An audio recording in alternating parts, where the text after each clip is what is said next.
Hello. I have literally just come out of the practice where I just had my tongue tie assessment.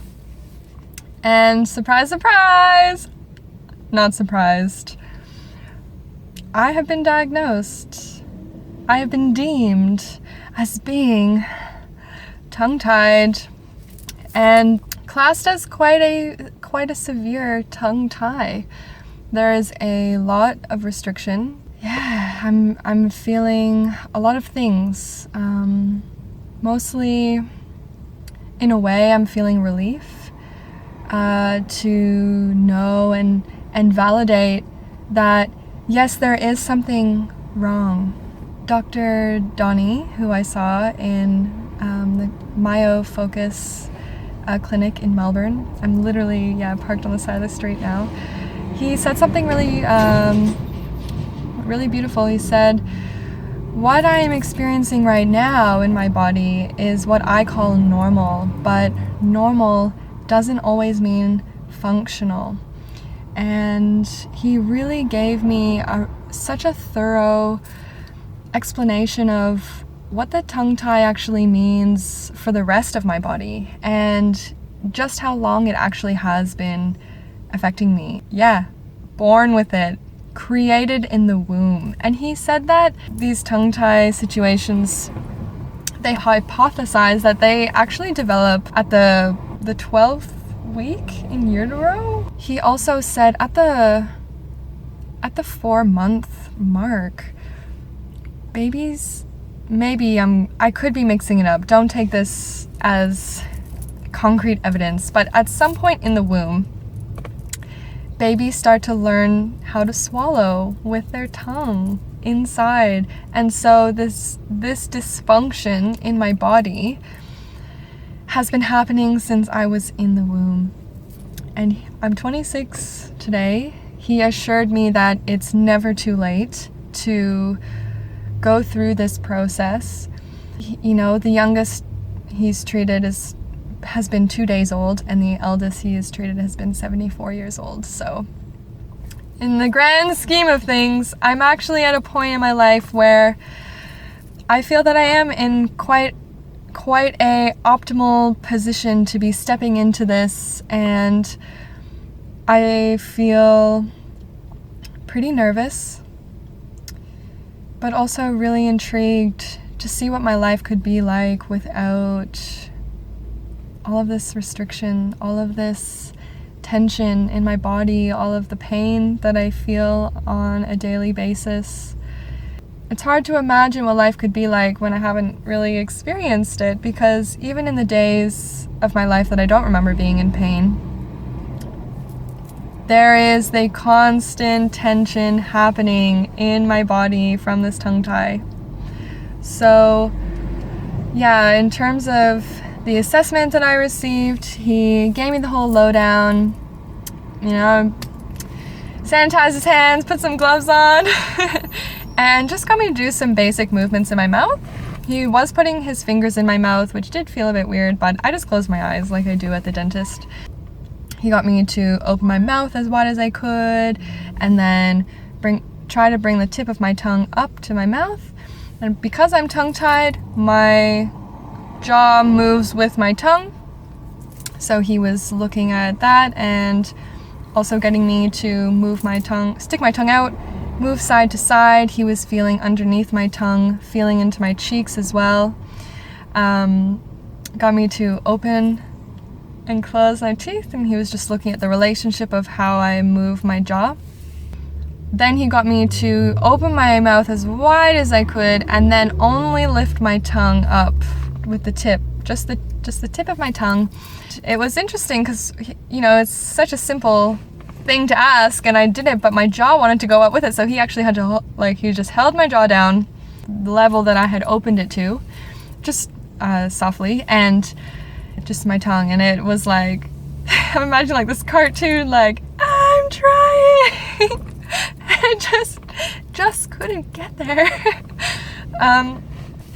He also checked if I had any lip ties, or what they called buccal ties.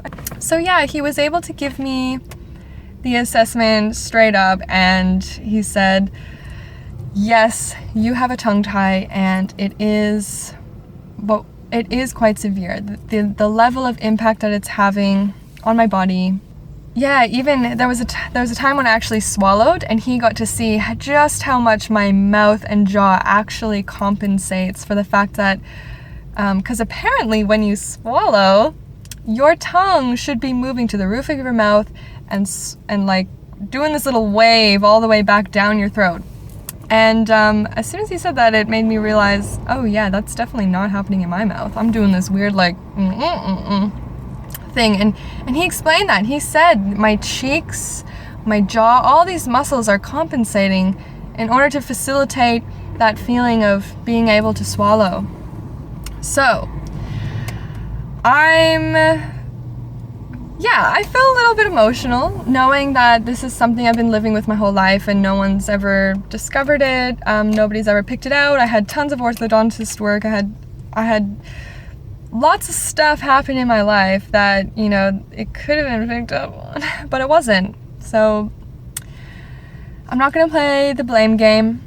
I'm not going to play the victim role. I actually just feel relieved to know that there is this part of me and there is a way forward. So what it looks like for me now is in a few weeks, I'm going to start orofacial myofunctional therapy. And basically, he described it as, it's like going to the gym, but for your tongue and your jaw. Part of this is to help prepare my body, help prepare my tongue, my jaw, just every part of me for the changes that are going to come. Because obviously, we can't just, although some people do, if you just cut your tongue, what the heck is your tongue going to do? Your tongue's going to go into shock. All this movement, nobody knows what's happening. Yeah, I'm going to start doing some exercises with a trained professional who knows the exercises and knows how to direct them and support me. They're going to be weekly sessions for 4 weeks, and then at the end of those 4 weeks, I'm going to have the release. Yes, I feel a bit nervous about it, but that's okay. I don't have any lip ties, which surprised me. I thought maybe I would have had it, but I don't, so yay, less cutting. That's great. And I'm just noticing that my camera is going on. So I'm gonna have the 4 weeks beforehand, weekly exercises. They're really great. I don't live in Melbourne, so I do have to travel, but they said that I only need to be there on my first one and the fourth one, because they take before and after pictures, and they just want to make sure that my tongue is actually responding to the exercises. The other two are going to be over Zoom, which is really helpful and really convenient. And then I will have the release. So we've already booked all the appointments ahead. I feel so planned out. After the release, I come back, I think about 5 days later for a checkup. And they're just going to check it out, make sure that I'm not reattaching, give me some exercises, and then it is going to be the Christmas period, so they're away for 2 weeks, but I said that I made that choice that I'm okay with that because I'm just going to do the exercises, and then in the new year, we're just going to smash it out, and I think 3 of them will be on the Zoom. The last one, obviously, I will come back in and, yeah, just do a checkup. So feels a bit surreal to be doing this, feels a bit crazy. I just wanted to make this video just to track it because it just feels really important to me. So if you've watched this far, thank you. Yeah, I look forward to whatever lies ahead and just sharing my process. I naturally do love to share, so why not share this part of my life? Okay, and now I need to drive my way through Melbourne at peak rush hour. Yeah.